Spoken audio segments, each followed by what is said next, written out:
Hi there Peaches, I thought it was high time that I ticked off a few more of those off-topic random Q&A questions that I requested.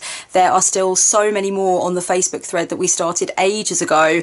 I have done one other which took me into very interesting territory. I was talking about all kinds of stuff. So if you want to watch the last one that I did that was an off-topic Q&A, you can click down below and I will leave that for you in the Shabu Farber Day. But yeah, let's get on with more questions. I've got so many to get through, so I will waste absolutely no time. Where is your favourite travel destination? I would have to say that at the moment my favourite destination for travel is Amsterdam. I'm there quite a bit now because two close friends of mine live there. So I really love it there. I think it's a great city. I always have a really great time there. I think it's beautiful. If I had to move out of the UK right now and I had to go and live anywhere else in the world, it would definitely be the city of Amsterdam. That's how I'm feeling at the moment. But I've travelled to some really interesting, wonderful places. I've travelled around a lot of Russia, and that was a good time, George. That was a good time. That was amazing, and I would love to go back to Russia. I'm definitely planning another solo trip at some point. Get ready for a straight up vapid fashion question.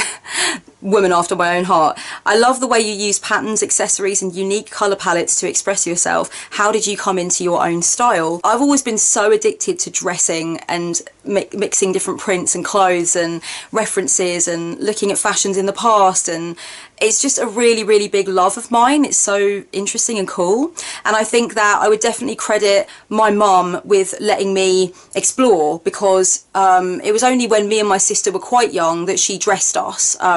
As soon as we could dress ourselves, really, she was letting us play around with different things and put our own like stuff on, accessorise in the way we wanted to. It's made for some great photos of the late 80s, early 90s, I must say. But yeah, my mum has great style, always did. My dad also has great style, always did. You know, they just scrub up well and just did things a little differently, and I love some of the things that my mum wore. I love looking at pictures of my mum through time. I just think she looked so effortlessly chic and cool, and it wasn't like overdone, but it was like, you know, it was there. It was the little statement pieces, you know, like some of the earrings she had and bags and stuff were cool, like big oversized coloured jumpers and stuff. It was just, yeah. So she let me do what I wanted. She wasn't really rigid about dressing me, and so when she was dressing me, I was getting a sense of what was great and what was possible, and then when she stopped dressing me, I was allowed to just, you know, go wild. And that's really what you should be able to do from the earliest age possible. You should have fun with clothing, and it should be an exciting part of the day where you get to pick things and put them together, even if they look absolutely ridiculous. Who cares? Who actually cares? Like, I think that's one of the key ways to instill within a young person the idea of clothing as expression and fun. References are a big thing for me with style. I'm always looking at different time periods, different subcultures, what people wore at various times in various ways and why, and how that morphed. And I suppose that goes into how I then decide I'm going to dress myself. But I also just feel like I'm very involved in my own private world and the thoughts I'm having about different things, and that comes out in my clothing. I allow myself to express what I'm actually going through and what my interests are through my clothing. And again, I think it's about being early instilled with the freedom to do that. And I've always known from a very young age that style and the way you dress, what you put on your back, can be, it doesn't have to be, but it can be a form of magic. It can be a form of glamour magic. It can be about how you place yourself in the world and what you say about yourself being connected to how you actually can progress in the world and what you can make manifest. And I've always been interested in rock star personas and that kind of shit, so you know, I love talking about it, and it's one of the things that gives me great joy in life. And I think if it gives you great joy and you're invested in it and you read about it and you know, look at it over and over again, and it's always on your mind, then you're going to perfect it and you're going to have the confidence to know what you want to wear and what works for you. I've definitely had my little weird times though where I didn't really know what I liked and I didn't like anything, and I felt crap about stuff in my wardrobe, and I think that's true of everybody, no matter how interested they are in style. I know how I want to feel when I get dressed, and I want to feel playful and powerful, and I want to feel like a peacock in the street, you know. And so I just go with that. I dress for how I want to feel, the emotions I want to bring into my reality. I've always wanted to know, are you an atheist? The way you talk sometimes about deities makes it sound like you don't believe in actual deities, but they're more like symbols, concepts, etc. It would be so cool if you addressed this. I love me an atheist witch. I don't actually really so much resonate with the word atheist. I prefer pantheist. I know that sounds weird because I talk about personified deity, but I talk about it as though it is symbolic, and it's kind of difficult to explain. I think I'll leave a video down below, a Housework Ramble video that I did about working with personified deity as a pantheist, and I'll also leave below the links to my pantheism series that I did when I very first came on YouTube many moons ago, and both of those should be able to explain to you more how I feel, because my feelings haven't changed on that. I do feel like the significance of working with personified deity and the things I've explored through that avenue, the things I've achieved through that avenue, would mean that it would be wrong to say that I was an atheist. I do think my views about deity and working with personified energy and working with beings is fairly abstract. I do find that when I explain it to people, sometimes their response is just like, well, that doesn't really make any sense. You either believe in deity or you don't. You can't have this middle ground where you say that the imagination is a real place, and you know that we can interact with these things because we've made them with our energy and they're egregores. Like, a lot of people just don't go with that.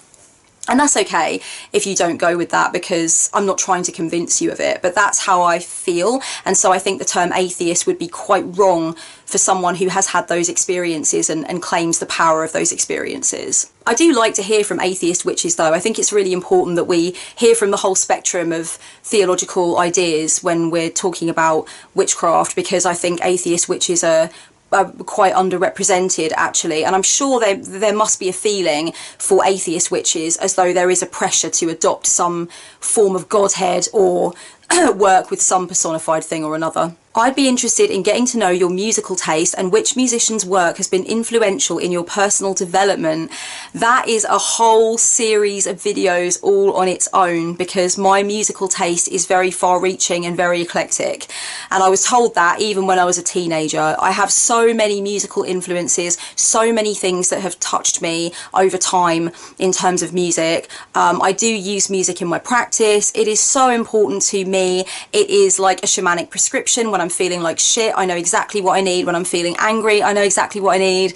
And I've had fairly major relationships with several different genres of music. You know, when I was a teenager, I was a metalhead, and I still have huge affection and lots of time for metal in various forms. And I'm also a massive raver. I'm hugely, you know, in love with techno and drum and bass, you know, so I've travelled around a lot, you know. I love all kinds of different things. I've also got a huge love for indie music, and that's a big piece of me. Some folk music is a big piece of me. I love hip hop.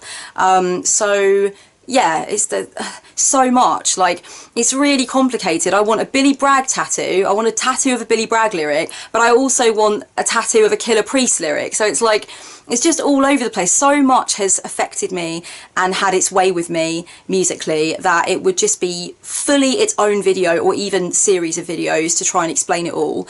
But it has had a hugely profound effect on me, music, and it does come into my practice a lot. If you are involved in voluntary or charity work, do you see this as a civil or spiritual duty? That is such an interesting question, and I think the answer is yes, I do actually. I see it as a duty to myself to not be a hypocrite, to talk about being spiritual and wanting to live spiritually, but not actually putting both feet in and doing something about my convictions. So yeah, I do see it as a spiritual duty, and I see it as a civic duty as well. I feel like that is where I'm coming from with it. I feel like I feel like a lot of the shit that I say and that I do and that I am invested in my practice would essentially just be hot air if I wasn't really doing anything, if I wasn't, you know, contributing in some way. And I feel like it's very important for me to stress that people contribute differently, and people contribute different amounts depending on what they've got going on.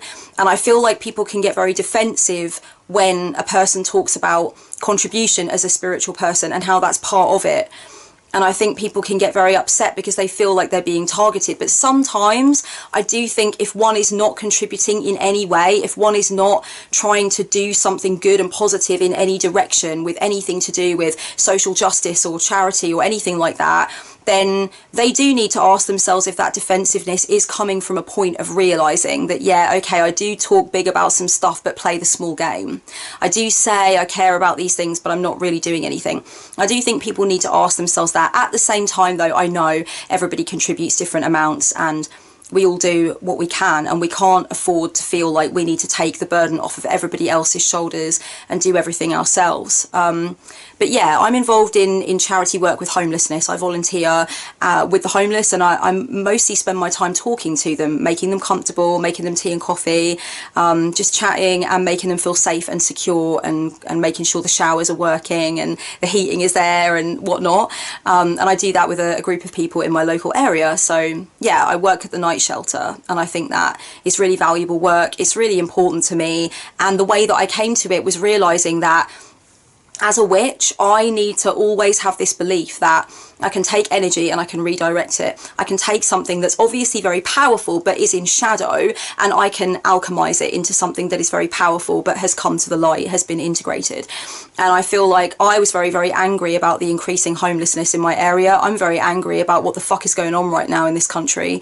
And I felt like, you know, I'm not taking that anger and doing anything with it. I'm letting it consume me, and, you know, just giving out some money here and there when I see people on the street. But I've got time, I've got power, I've got energy, I can do something else. And so I really started looking around for what more I could do.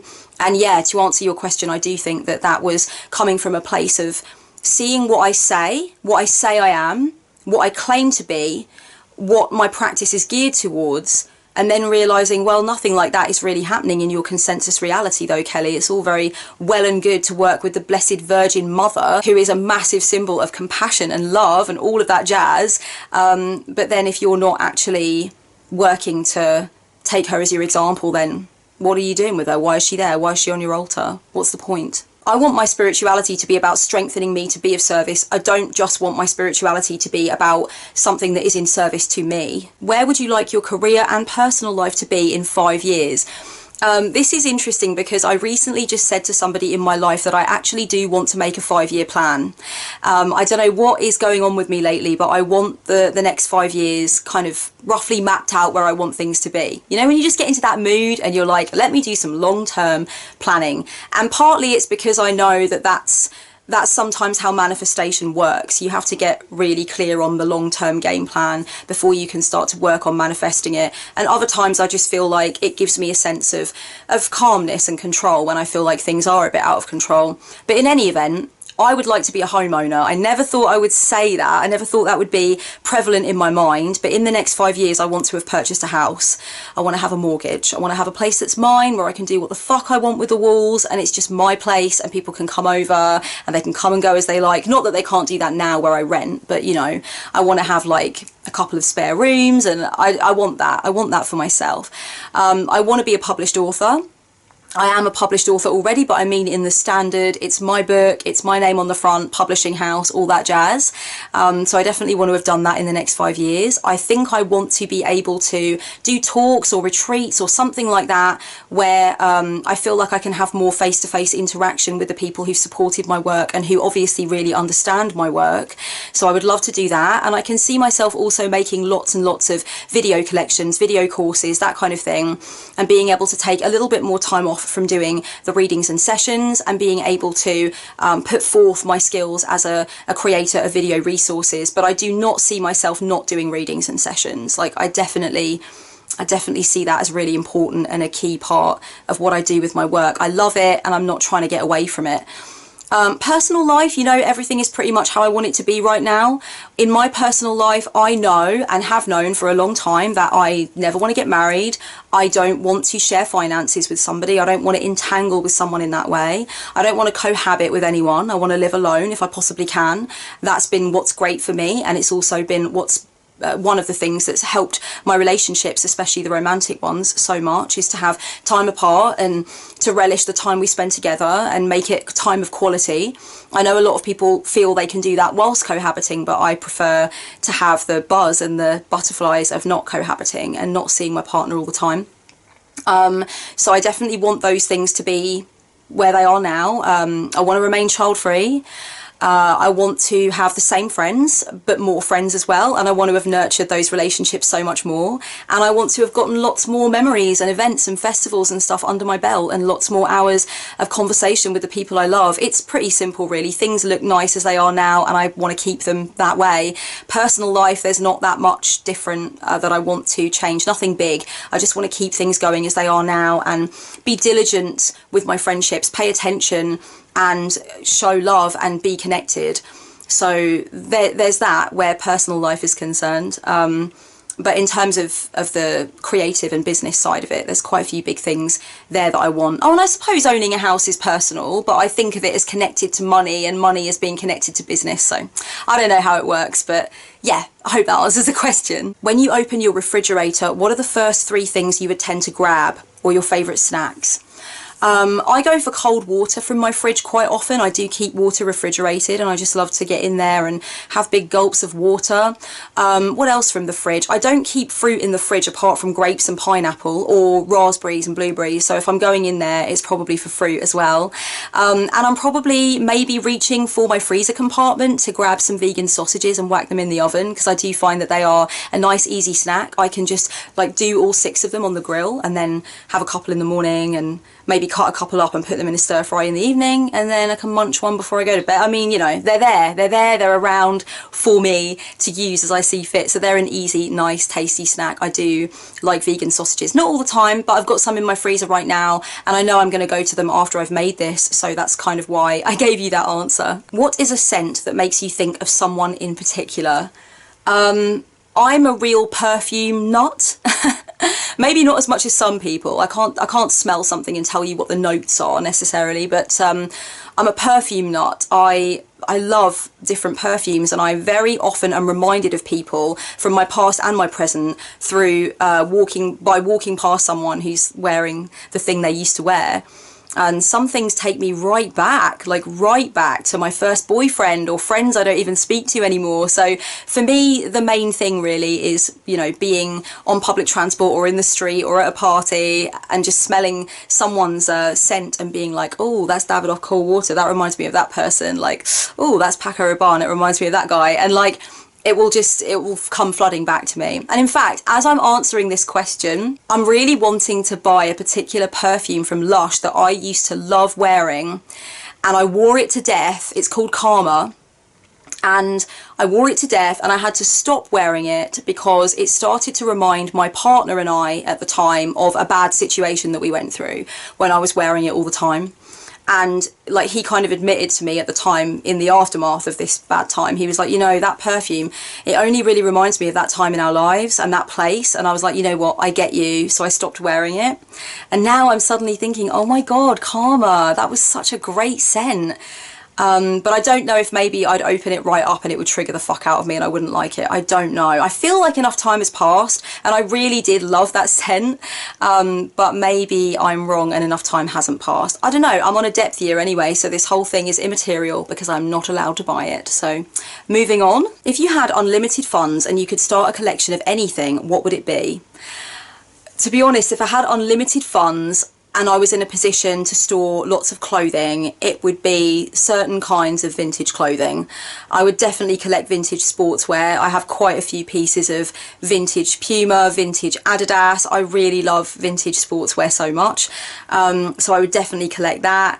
I would collect more jewellery, but much more, you know, outrageous, very like eccentric pieces, and I'd be a bit of an Iris Apfel kind of character, I think. I just have loads of mad bangles and like off the wall designs from all over the place, and just go hunting and yeah, just find things that are maybe a bit too extravagant for me price wise right now, because if the funds are unlimited, then why not? But I would still try to keep it so that the collections were very conscious and very curated. I wouldn't want to go out after everything. I think if you've got loads and loads and loads of money, you probably are in danger of becoming one of those people that just has it all because they can, and doesn't really think about the value of making a collection conscious and meaningful. And I would want to keep my collection conscious and meaningful. So I'd have to really grapple with that, because I'm imagining now unlimited funds and unlimited access to cool vintage clothes, and it's a bit of a shit show really. It's not much of a curated collection, it's a bit all over the place, so I'd have to be really strict with myself, but definitely that. And I think I would also maybe collect vinyl if I had unlimited funds and unlimited space to do so. I might collect vinyl, and I would definitely collect vintage hardware, like music hardware, audio hardware, but not for me. That would be for my best friend, who is obsessed with hardware and makes music and mixes music and stuff. So I'd like to start a collection for him where I wouldn't really know what I'd be buying, but I'd be giving him the money and he'd be buying it all, and it would be his collection, but I would fund it. I would fund the crap out of his collection of hardware that I don't understand. When you cross over, what do you want your memorial service to be like? I mean, it's so weird because I've only ever thought about the music that I want, which I think a lot of people have thought about what they want, you know, music-wise. And it's a question that I often ask people, actually. What do you want playing at your funeral? I think it's a really interesting question, and we can get into some interesting discussions off the back of it. And for me, for a long time now, I've wanted Cosmic Dancer by T-Rex on the way in and Oh Sister by Bob Dylan on the way out. And that's all I've thought about. I always imagine it happening in a church and my coffin being brought down by 6 pallbearers, which is really weird because it wouldn't be in a church. I wouldn't have my coffin going down the aisle being carried, because I don't think I want to be buried. I think I want to be cremated. So I haven't really fleshed it out. You know, the reason I haven't fleshed it out is because it's not going to be my decision. I'm not going to sit here while I'm alive and dictate to everybody what I want them to do at my funeral. Like, I don't want anyone to wear black, and I want it to look like this, and I want it to be this way. It's like, I'm going to be fucking dead, and the people that are going to survive me are going to need to deal with that emotionally. So really, it should be kind of down to them what they feel like things ought to be like, really, you know? But I do think it's pretty normal to choose your music. If you've got any kind of say, if you want to have any kind of say, I think that's kind of normal. But yeah, I don't envision, you know, any particular kind of funeral. I literally just imagine a bog standard funeral that my funeral would probably never be like. I haven't really given much thought to it. I have thought on and off about looking into like a humanist funeral and looking at like the options for biodegrading coffins and stuff like that. And taking control, like taking charge of it and saying, okay, if I go, this is how it's all going to be, and actually starting to save money for it and stuff. But you know what? I think that one can just get too concerned with that. I think that in my effort to become comfortable with death and to be okay with my own mortality, and to be a thanatologist in many ways, an amateur thanatologist, if you will, I can sometimes snuggle up too closely to death and to thoughts of my own death, and there's no need. So I feel like I need to keep that balance there. I've definitely thought about like, oh, I need to plan my funeral. That's a really important thing. But then at other times I've thought, is it an important thing though? Is it an important thing to do? So I guess people's mileage varies on that, but those are the 2 tracks I want anyway. One thing I have thought about actually with regard to my funeral is I really don't want anyone to come to my funeral that shouldn't be there. Those people know who they are, that I wasn't talking to in life, and I wouldn't, you know, be talking to them if I was still alive. Like, we've parted ways. We parted ways for one reason or another. I wouldn't want, like, say, an old disgraced friend or something that just, we haven't talked for ages and it wasn't a good time when we were talking. I wouldn't want someone like that to rock up at my funeral and ruin it for the people I genuinely love and care for, who don't necessarily want to see somebody there who really hurt me and who was not connected to me in life. I find that kind of thing to be kind of selfish. I know people convince themselves that they need to go to the funeral in order to deal with their own grief, and we very often feel grief about people that we were not connected to anymore, that we had chosen to walk away from, or they had walked away from us. It's normal to still need to grieve and to still need to process, but I think people need to ask themselves, do they need to do that processing in the midst of the loved ones that really were in that person's life at the end? And I think the answer usually 9 times out of 10 is going to be no. So I do hope that nobody rocks up at my funeral that shouldn't be there and ends up upsetting anybody who deserves the right to really grieve and have that time, and doesn't want to think about that person being there who perhaps shouldn't be. I have thought about that. That's something that's cropped up in my mind. I don't know if that's going to be of interest to anyone, or if anyone's had similar kinds of thoughts, but certainly there are some people that used to be in my life that aren't in my life anymore, and I would hope they would do the decent thing and maintain their distance should I shuffle off this mortal coil anytime soon, darling. If you're cremated, where do you want your ashes to be scattered? I want to just have my ashes shared out between people who can choose to scatter them in their own ways. I do want to make sure that some of my ashes are passed on to an ex-partner of mine who had a plan for me with my ashes that I would like to have honoured. And I'm sure he would want to honour that plan as well. So some of my ashes would be given to him, and he knows exactly what to do with them. Yeah, you know, the people in my life, people that need some ashes will get some ashes, and they'll be able to scatter them however they see fit. I just hope they don't throw them into the wind when the wind is moving in the direction of their face, because that would definitely be proper skanky. Do you have any relatives that were really dishonest, unfair, cruel to the point of you having to call the relationship quits? If so, how has continuing in life been without them? Insights, any light you could shed on the subject? I'm going to do a video about this in the not too distant future. I've been working on the notes for it, and I have let people know that I'm going to be doing a video on this topic, so I won't go into it in depth other than to say that I'm estranged from one half of my family and that's by my choice. So yeah, that's my situation, and it has been a journey and a half, and I do have lots to say on it, and I do have lots that I think I could impart to people who find themselves in perhaps a less comfortable position in their own situation with estrangement or the consideration of estrangement. I definitely have had really shitty experiences with family members, yeah, and I don't think that the 5% DNA pattern that you share with your relatives means jack shit, really, to be honest. The people that I keep in my life who are family, I don't keep them in my life because we're blood relatives. I keep them in my life also because of who they are, and the time that we've spent together and the memories that we've made must be tied together by who they are as people in the now. I am not prepared to maintain loyalty because of shared memories and time and, you know, the genetic accident that was our bond, if ultimately those people aren't good for me. They're damaging for me. I'm not prepared to do it, and I think that's a supremely self-loving decision that I made. It's not easy, and it definitely fucked with my sense of identity for quite a while, and it was a very difficult severing for me in lots of ways, but it has ultimately been game-changing in a positive way, or in a host of positive ways, and I will talk about that on the channel soon. So it's something I've not broached before, it's something that I definitely will broach soon. When I watch your videos and the subject of sex comes up, I feel that you feel that it's a very private thing. Are you sexually active? What are some of your tips for a healthy, safe sex life? Do you feel sex is important for self-love and love in general? How do you identify? If it's too private, no problem. I mean, I do think sex is a private thing. It's kind of complicated because I actually love talking about sex. I don't think of anything to do with sex as being taboo. I've had lots of conversations with friends about sex. I'm very comfortable talking about it. And some of my clients have spoken to me about sex and said at the end, I can't believe how comfortable I feel talking to you about this.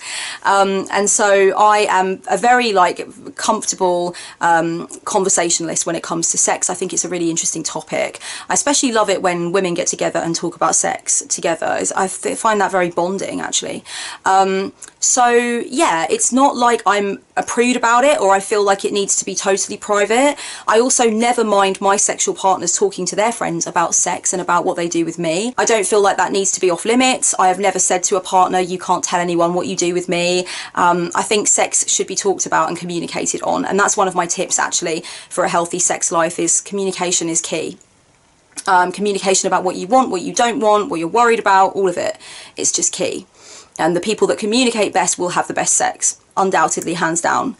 Whether or not I want to talk about sex on the internet, I mean, not really. It's not because I feel defensive or I feel like it's private.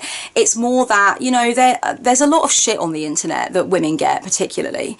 And I've gotten some of that shit and it's not pleasant. And I feel like unless it's really necessary for me to talk about something that I feel will make me a target for like gross comments, I'd rather not.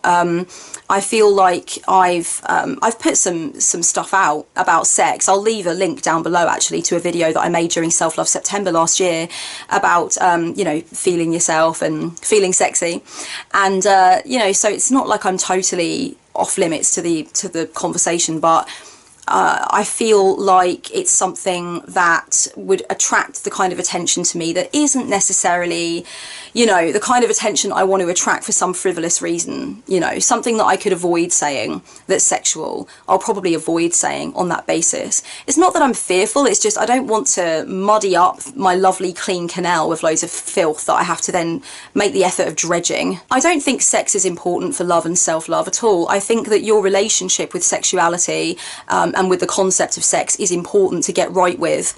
And I think that the focus on sex with others as being important is actually quite detrimental to some people's self-love and self-esteem. And that's something that I would like to see changed. I think that everybody should be able to make peace with how they feel about sex and sexuality and whether or not they want to have sex and who with and what they want and what they don't want. I think that if somebody comes to the conclusion that sex is not important to them, that they don't want to have sex or that they don't want to do any number of things sexually, I think that's as it should be left. I don't think it's important to be having sex or pursuing sex. And actually I think that the idea of pursuit of sex sometimes turns into the idea of a right to have sex or a feeling of entitlement in that area, and that also bothers me. This is obviously a very big discussion. It's gone off into a lot of different avenues. Yeah, I think that getting right with how you feel about sexuality and the sexual act is important, and however you feel about what would be comfortable for you and right for you, as long as it doesn't harm anybody else, I think should be accepted. I think one of the problems is that society doesn't accept it. I think some of the issues that we have around society still being very pro-sex, pro-romantic relationship as the central relationship, pro-natal, pro-marriage, I think all of those things are causing people to struggle with self-love. I don't think it means they can't be self-loving, but it's one of the obstacles in the way of self-love, and I think that's the dialogue I'd prefer to have. I am sexually active. I am sexually active as fuck. I usually am. I have had a few times in my life, periods in my life where I wasn't, and I think that was also incredibly fruitful for me. I didn't have sex and barely any sexual contact for 2 years at one point. I thought that was really, yeah, it was good. I got a lot out of that. I got a lot of creative stuff done because it was just a transferring of that sacral energy. But yeah, I'm sexually active right now. Thanks for asking. It's going very, very well. God damn. Now that's enough now, because I've probably already invited at least one slimy comment I'm going to have to delete. If you're there and you're writing that slimy comment right now, please go fuck yourself. Put yourself in the bin, darling. Pop yourself in the sea, okay? If you could sing any song and have your favourite band back you up for 10 minutes of Glastonbury fame, who would the band be and what would the song be? Right, literally off the top of my head, immediately, for some reason, I want to sing Kashmir by Led Zeppelin, and I want Deftones to be the band. That would be sensational. I want to do a fucking duet with Chino Moreno. I want him to sing some of it and me to sing some of it, and yes. What are some of your makeup must-haves? Okay, I like the ELF translucent powder to set my makeup. I think that's really great. I really do like the Eco Tools makeup brushes. They are great. I always use them. What else? Oh, now I'm just forgetting things now. I really like Lush lipsticks, especially Dream. Dream is a great lipstick. I often wear Lush lipsticks in the daytime. Really like them. I also really like my Quest eyeshadows, Vegan Cosmetics Quest.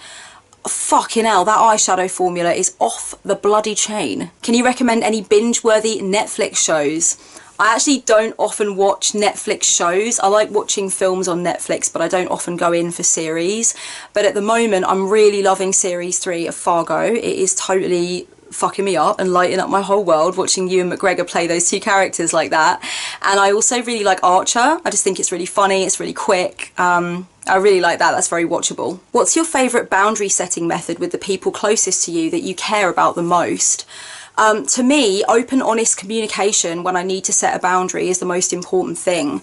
Obviously, I may have gotten to a point where I feel like I need to set the boundary verbally because non-verbal forms of communication have failed me in some way. So it's not like I always cut straight to like dialoguing about it. I might do the English thing and try to, you know, gently imply or kind of change things and see if they get that I want to change things or whatever. But eventually, when it comes down to the wire, with the people closest to me, I'm not interested in risking losing the relationship by not opening up.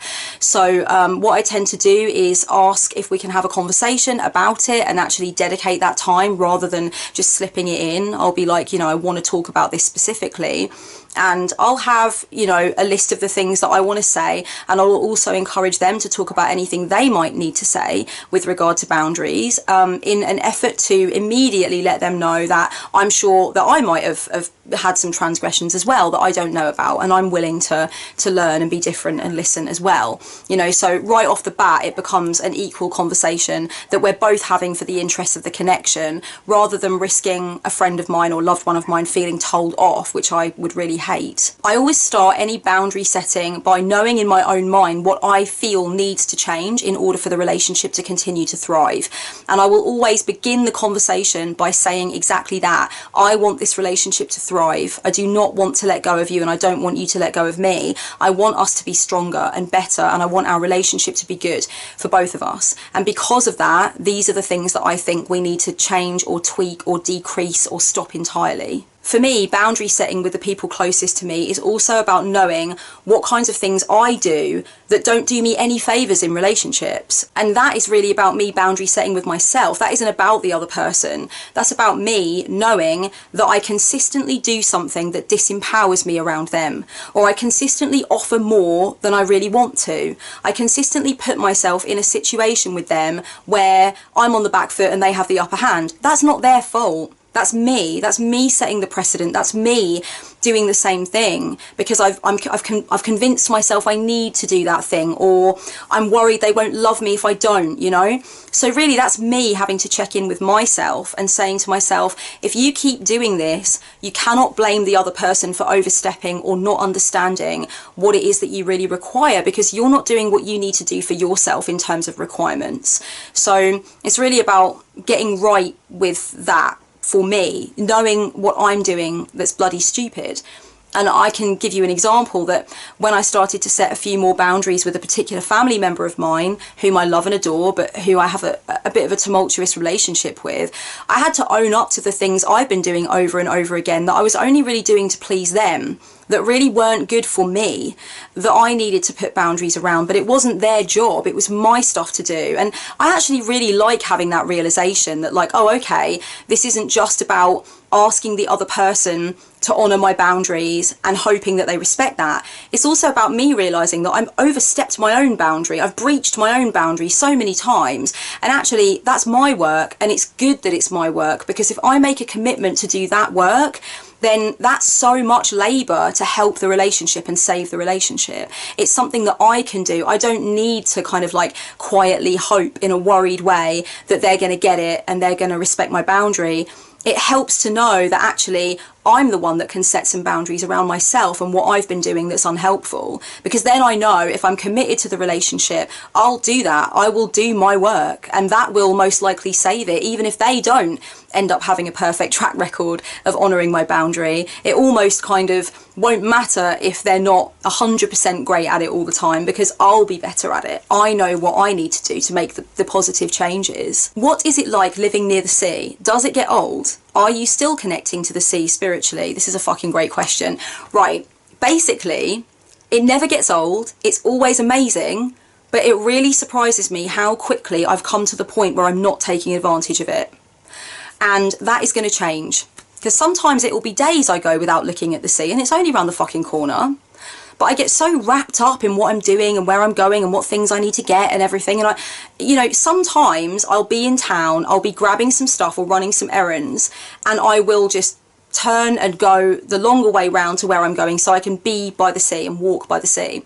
But so many times I don't do that, and it comes to the point where there's been a bunch of days where I have not seen the sea. So yeah, I need to address that, and that's something I've been thinking for a while that I do need to address. It's extremely powerful living near the sea. It's also really great for summer get-togethers, getting to know people. Everybody wants to go to the beach here when it's sunny and drink and chill and listen to music, and so it's a really great place to get to do the social thing.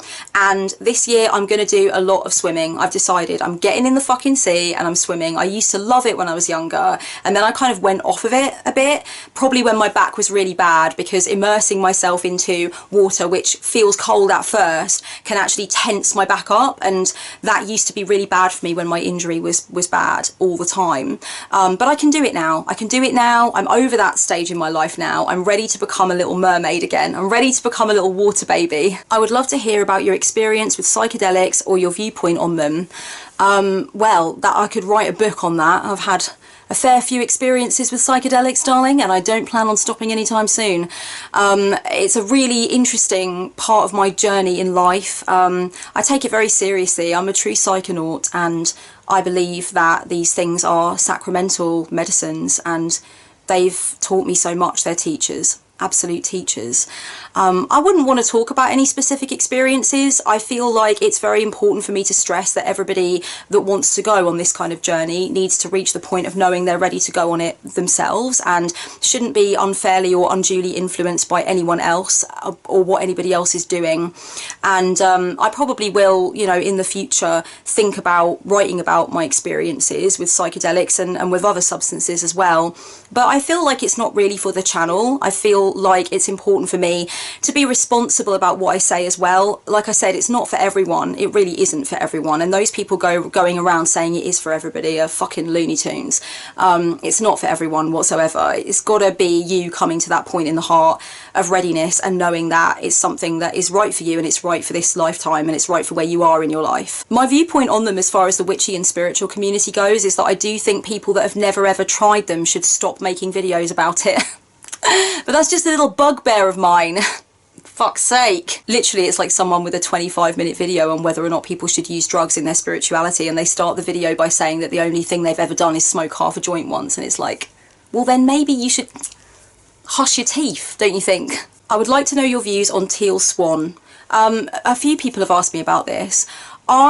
I don't necessarily vibe with her work that much, and that's not, you know, a criticism of her work. I think that it's definitely fair to say I've come across a lot of people who have been astoundingly positively influenced by her work, and some people cite one or two of her videos as the portals into, you know, everything that they've learned since that's been so useful. So obviously she has a way of presenting information that is very accessible and very useful to people. For me, I normally don't feel like I want to imbibe a lot of content from someone who claims to have their understanding from some higher force like alien life, or who claims to be able to see or understand things that other mortal people, like mere mortal people that don't have those connections, can't understand. I feel like for me that's not the paradigm that I work in. Teal Swan is an anti-vaxxer, and I am vehemently not an anti-vaxxer, so there's that to the equation as well. And also I'm pretty concerned about some of the things that she has said about suicide,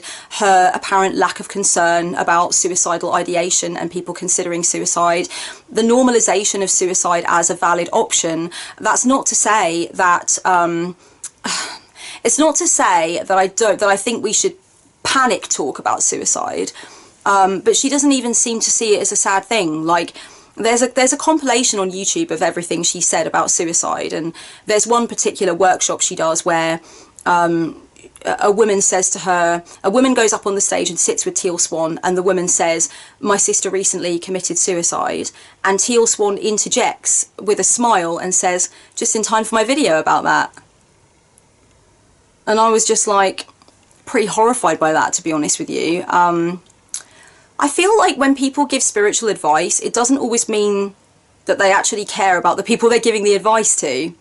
And I feel like that might be maybe the key issue that I have with her, is sometimes I've watched some of her workshops or clips of things people have put together, and I feel like where's the care for this person whose sister has just taken her own life?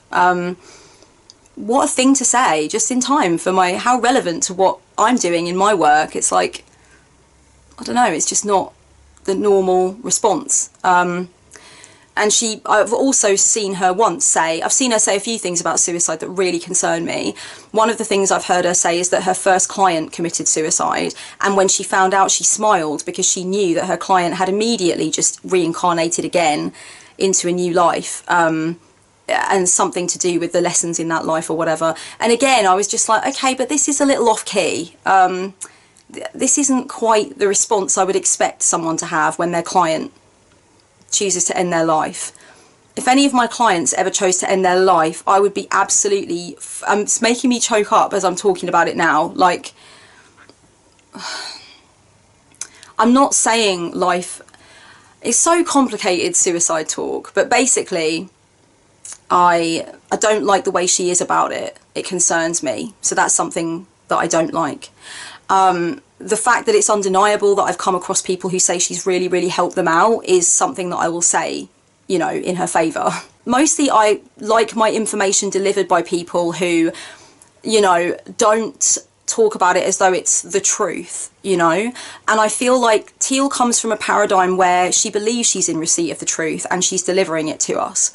Whereas I don't come from that paradigm, and I don't want to talk to other people from that paradigm.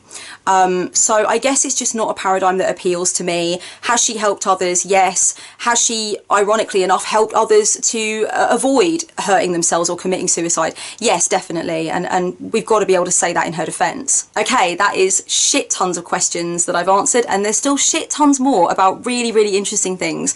So I will do more soon, baby cakes. Thank you so much for asking me these amazing questions. I'm absolutely buzzing, and I hope that the answers have been interesting. Much love until next time. Blessed be.